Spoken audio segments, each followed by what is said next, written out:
श्री गणेशाय नमः। नमस्कार दोस्तों, ये राशिफल चंद्र राशि पर आधारित है। चंद्रमा मन का कारक है। हमारे मन पर जो भी उतार चढ़ाव आते हैं वो चंद्रमा की स्थिति लेकर आती है और इस वजह से चंद्रमा की पोजीशन हमारे रोज के जीवन को बहुत ज़्यादा प्रभावित करती है और इसके अकॉर्डिंग हमारा दिन अच्छा या बुरा जाता है। तो आइए जानते हैं इस दिन चंद्रमा आपके लिए किस तरह के परिणाम ला रहे हैं। दोस्तों, ये दिन आपके लिए खास है। जी हाँ, आज चंद्रमा की पोजीशन बहुत बढ़िया रहेगी। चंद्रमा इस दिन आपकी कुंडली में 10वें भाव में है। ये कर्म भाव है। इस दिन मान सम्मान प्राप्त होगा। धन अर्जित करने के लिए ये दिन बहुत बढ़िया रहेगा, तो आर्थिक स्थिति और अच्छी होगी। 10वां भाव कर्म भाव है, यानी नौकरी, बिजनेस, आपके प्रोफेशन में आपको काफी लाभ मिलेगा। नए मौके भी मिल सकते हैं। काम का बोझ आप पर जरूर रहेगा और उस वजह से शायद थोड़ी एनर्जी की कमी भी महसूस हो सकती है, लेकिन अंततः रिजल्ट्स आपके ही पक्ष में रहेंगे। दोस्तों, एक बात याद रखें, चंद्रमा कर्म भाव में होने के कारण आपको कर्म पर विश्वास करना होगा। भाग्य के भरोसे बैठने वाला दिन ये नहीं है। तो आप कर्म कीजिए, कर्म का फल आपको अवश्य मिलेगा, लेकिन अगर आप कर्म नहीं करेंगे तो फल की अपेक्षा भी नहीं कर सकते। इस समय में निवेश करना अच्छा रहेगा। निवेश से फायदा होने के योग बन रहे हैं।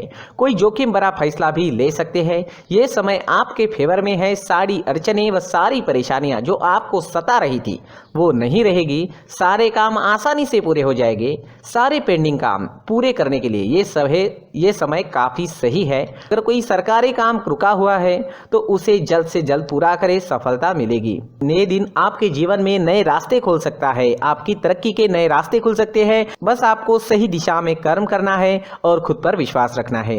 मेहनत करें और किसी भी चीज से ना डरे। समय आपके साथ है।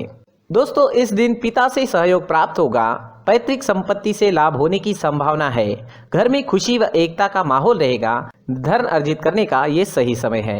स्टूडेंट्स के लिए भी ये समय बहुत ज़्यादा अच्छा रहेगा। ग्रहों की स्थितियाँ आपको सपोर्ट कर रही है। स्टूडेंट्स को इस दिन मदद जरूर मिलेगी। कॉम्पिटिटिव एग्जाम या सरकारी नौकरी पाने के लिए समय उत्तम है। दाम्पत्य जीवन में भी मधुरता रहेगी। पति पत्नी के बीच कोई कड़वाहट है तो वो दूर करने का ये सही मौका है। जी हाँ, प्रयास करें, कड़वाहट दूर हो जाएगी। कोई नई चीज या कोई नया वाहन खरीदना चाहते हैं तो समय अच्छा है, बिल्कुल खरीद सकते हैं। अच्छे योग बन रहे हैं। कोई प्रॉपर्टी लेनी है तो भी आपके लिए समय शुभ रहेगा।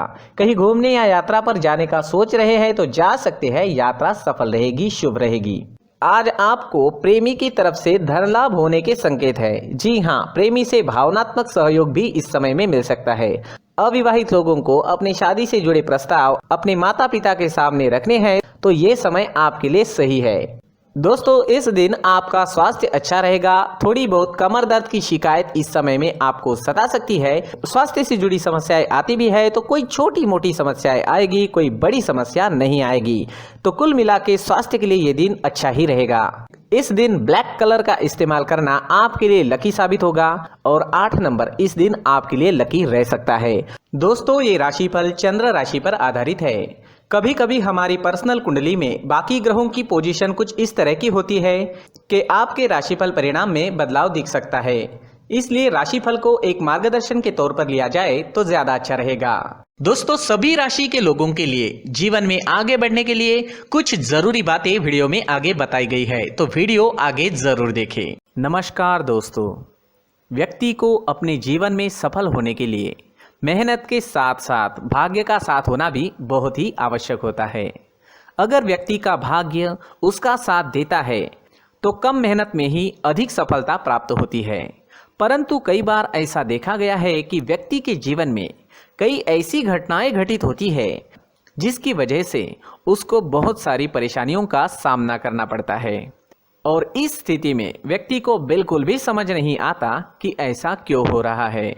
दरअसल आपके घर में ही कुछ ऐसी चीजें होती है जो हमारे भाग्य को प्रभावित करती है, हमारे जीवन को प्रभावित करती है और उन चीज़ों के आसपास होते हुए भी हमें वो चीज़ें नज़र नहीं आती। वह चीज़ें हमारे चारों तरफ एक अजीब सा घेरा बनाकर रखती है, परंतु हम उसको नहीं देख पाते। इन चीज़ों से हमारे घर में और हमारे जीवन में नकारात्मकता फैलती है, जिसकी वजह से हमें नुकसान उठाना पड़ता है, जिसकी वजह से हमें भारी नुकसान उठाना पड़ता है। हम पूरी तरह से कंगाल हो सकते हैं। अगर आप कहीं बाहर से आते हैं और अपने जूते चप्पल इधर उधर कहीं भी उतार देते हैं तो ये अशुभ होता है, क्योंकि इधर उधर जूते चप्पल उतारने की आदत की वजह से आपको अपने जीवन में आगे बढ़ने में रुकावटें उत्पन्न होती है। इससे उन्नति में बाधा आती है। इसलिए आप अपने जूते चप्पलों को उनकी जगह पर ठीक प्रकार से रखें। दोस्तों, काफ़ी लोगों को इस तरह की आदत होती है, कहीं से भी बाहर से आते हैं, कहीं भी जूते चप्पल फेंक देते हैं, कहीं पर भी उतार देते हैं। कुछ लोग तो घर के एंट्री के मेन डोर के सामने ही जूते या चप्पल डायरेक्टली उतार देते हैं। ये तो बहुत ही गलत है। साथ ही कुछ लोग जूते चप्पल उल्टे रख देते हैं, उस पर ध्यान नहीं देते। लेकिन इन चीज़ों पर ध्यान देना बहुत ज़रूरी होता है और जूते चप्पल हमारे जीवन को बहुत ज़्यादा प्रभावित करते हैं। दोस्तों, ध्यान रखें, जूते चप्पल हमेशा साफ सुथरे रखें और उनको उनकी जगह पर रखें। उनके लिए एक स्थान बनाएं, उस स्थान पर रखें। अगर कोई व्यवस्था उनके लिए की है तो बहुत ही अच्छी बात है, वहां पर उन्हें रखें, साफ सुथरा रखें। जूते चप्पलों को उनकी जगह पर कुछ इस तरह से रखें कि वो देखने में भी अच्छी लगे। अगर वो चीज़ें देखने में अच्छी लग रही है तो फिर उनसे निगेटिव एनर्जी उत्पन्न होने की संभावना बिल्कुल भी नहीं रहेगी।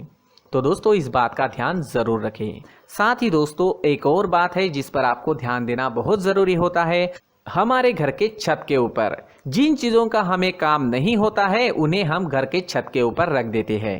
ऐसा करते करते देखेंगे तो घर के छत के ऊपर कबाड़ जमा दिखता है। जी हाँ, जो चीज़ें हमें लगता है आगे जाके हमारे काम में आ सकती है वो हम घर के ऊपर रख देते हैं, लेकिन वो चीज़ें तो काम में नहीं आती। हमारे जीवन पर वो चीज़ें बहुत ही गहरा निगेटिव इफेक्ट डालती है। इसलिए हमारे घर के ऊपर का जो भी एरिया है वो पूरी तरह से साफ सुथरा रखें। जी हाँ, साफ सुथरा रखना है और एक भी बिना काम की चीज हमारे घर के ऊपर नहीं रखनी है।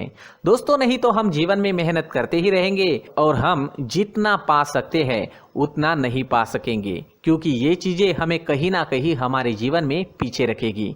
इस वजह से घर के छत को पूरी तरह से साफ रखें, पूरी तरह से साफ सुथरा रखें, क्लीन रखें।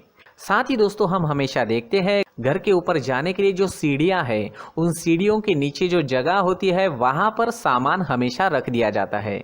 वो जगह ही ऐसी है कि सामान को खींच ही लेती है। वहां पर आपको कुछ ना कुछ सामान मिलेगा ही। जिन लोगों को पता नहीं है उनके घर आपको सामान मिलेगा ही, लेकिन जिन्हें पता है वो लोग हमेशा सीढ़ियों के नीचे की जगह साफ सुथरी रखते हैं और एक भी चीज वहां पर आपको नहीं मिलेगी।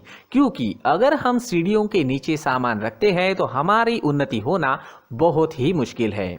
जी हाँ, सीढ़ियों के नीचे कूड़ा कचरा कबाड़ अगर हम जमा करके रखते हैं, कोई भी सामान रख देते हैं, तो उस वजह से माँ लक्ष्मी हम पर प्रसन्न नहीं होती। माँ लक्ष्मी हमारे घर में आने की संभावना बहुत ज़्यादा कम हो जाती है। तो दोस्तों, इन चीज़ों पर ध्यान रखें। हमारे घर की जो सीढ़ियाँ होती है उनके नीचे की जगह हमेशा साफ सुथरी रखें, क्लीन रखें। साथ ही दोस्तों, अगर आपके घर में ऐसी कोई चीज़ मौजूद है जिसका आपको काम नहीं है, जैसे टूटे फूटे बर्तन, आईना, तस्वीरें, इलेक्ट्रॉनिक सामान, सोफा, कुर्सी, टेबल, पलंग, घड़ी, झाड़ू, गमला इत्यादि, तो आप इन सामानों को अपने घर से तुरंत ही बाहर निकाल दीजिए, वरना इससे आपको बहुत बड़ी परेशानी हो सकती है। आपको ये चीज़ें कंगाल बना सकती है। तो घर में ऐसी चीजों का मौजूद होना शुभ नहीं माना गया है। इससे धन की देवी माता लक्ष्मी जी का प्रवेश घर में नहीं होता है। इन चीजों से आपके घर में नकारात्मक ऊर्जा का संचार होता है और जिस वजह से व्यक्ति को मानसिक समस्याओं का सामना भी करना पड़ता है। व्यक्ति के मन में चिड़चिड़ाहट होती है और छोटी छोटी बातों पर गुस्सा आने लगता है। आप जो भी कार्य करते हैं उसमें आपका मन नहीं लग पाता है। इस व्यक्ति का जीवन घर में मौजूद इन चीज़ों की वजह से अंधकार में डूबने लगता है। इसलिए आपको घर में बिना काम की चीज़ें, कूड़ा कचरा नहीं रखना है। दोस्तों, एक और ख़ास बात है, हमारे घर में मकड़ी का अगर जाला है तो वो बिल्कुल भी शुभ नहीं है। जी हाँ, वो अशुभ माना जाता है। घर में मकड़ी का जाला होना अशुभ है। इससे आपके अच्छे दिन भी बुरे दिनों में बदल सकते हैं, क्योंकि मकड़ी अपना जाल शिकार को फंसाने के लिए बनाती है। और अगर आपके घर में मकड़ी का जाला है तो इससे घर में नकारात्मक ऊर्जा का प्रभाव अधिक बनता है और वास्तुशास्त्र के अनुसार इससे सकारात्मक ऊर्जा का नाश होना शुरू हो जाता है और घर में नकारात्मक ऊर्जा बहुत ज़्यादा बढ़ जाती है। इसलिए आप अपने घर को हमेशा साफ सुथरा रखें, कम से कम 1 महीने में अपने घर के हर कोने की साफ सफाई जरूर करें। दोस्तों, मुख्य द्वार भी हमेशा साफ सुथरा रखें। मुख्य द्वार को हमेशा सजाया जाता है, क्योंकि मुख्य द्वार से ही हमारे घर में लक्ष्मी का प्रवेश होता है। तो मुख्य द्वार को साफ सुथरा रखें और सजा कर रखें तो बहुत अच्छा रहेगा। इससे मानसिक रोग और घर की परेशानियां दूर हो जाएगी, धन की कोई कमी नहीं रहेगी और इसके साथ साथ आय के नए स्रोत भी खुलने लगेंगे। इसी के साथ और कुछ चीज़ें हैं, जैसे टूटी फूटी जो भगवान की मूर्तियां होती है वो हमारे घर में नहीं रखनी चाहिए। साथ ही जो भगवान के पुराने फोटो है जो जमा करके रखे हुए होते हैं, तो दोस्तों वो चीज़ें नहीं रखनी चाहिए। जो भगवान के फोटो या भगवान की मूर्तियाँ जो घर के मंदिर में हैं, बस वहाँ तक सीमित है।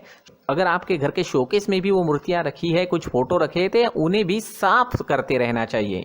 जिन चीज़ों को हम मेंटेन नहीं कर पाते, साफ नहीं रख पाते, उन चीज़ों को घर से हटा देना ही आपके लिए अच्छा रहेगा। साथ ही दोस्तों, कुछ तस्वीरें हैं, जैसे डूबते नाव की तस्वीर या फिर झगड़े की तस्वीर या फिर कुछ ऐसी तस्वीरें होती है जो देखते ही हमें समझ में आ जाता है कि ये तस्वीर निगेटिविटी दर्शा रही है। इस तरह की तस्वीर भी आपको आपके घर में नहीं रखनी है। जी हाँ, इस तरह की तस्वीर लगाने से भी हमारे जीवन में उसी तरह की घटनाएं घटित होना शुरू हो जाता है। हर एक चीज़ हमारे घर की हम पर प्रभाव डाल रही है। इस तरह के बदलाव आप आपके घर में ज़रूर करें। धन्यवाद।